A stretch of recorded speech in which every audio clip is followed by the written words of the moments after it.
ही कोथिंबीर आहे, ती काही नीट करायची सगळ्यांनाच माहिती असते, पण ही जरा ना पिकलेली जर तुम्ही वेगळी काढली तर ती एकत्र केल्याच्यामुळे ती खराब होणार नाही. ही बघा, ही पिकलेली आहे, ती जरा अशी वेगळी ठेवायची आणि ही वेगळी ठेवायची की त्याच्यामुळे जास्त दिवस ही कोथिंबीर टिकते.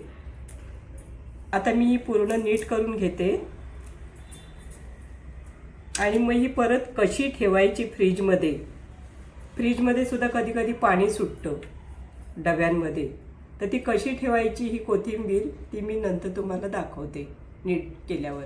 हा कॉटनचा मी कपडा घेतलाय, हा बघा, कुठलाही तुम्ही घेऊ शकता आणि तो हा असं घालायचा.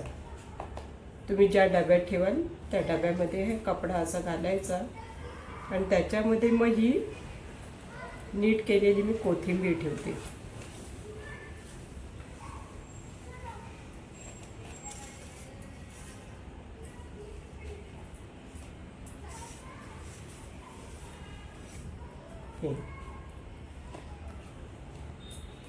आणि त्याच्यावरती हा अर्धा कपडा आहे, तो हा असा, हे बघा, आणि हे बघा, आणि त्याच्यावरती हा असा कपडा आणि मग त्याला हे असं झाकण लावून ही कोथिंबीर 15 दिवस ते 1 महिना सुद्धा राहते.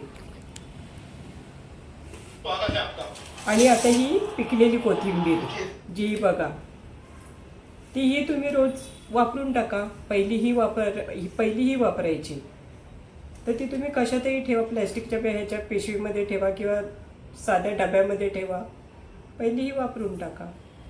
हा बघा, हा कढीपत्ता, तोही कसा ठेवायचा ते मी तुम्हाला दाखवते.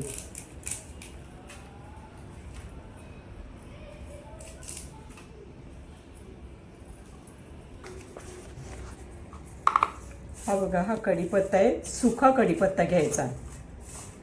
जर ओला असेल तर तो फॅनखाली थोडा वेळ तुम्ही वाळवू शकता.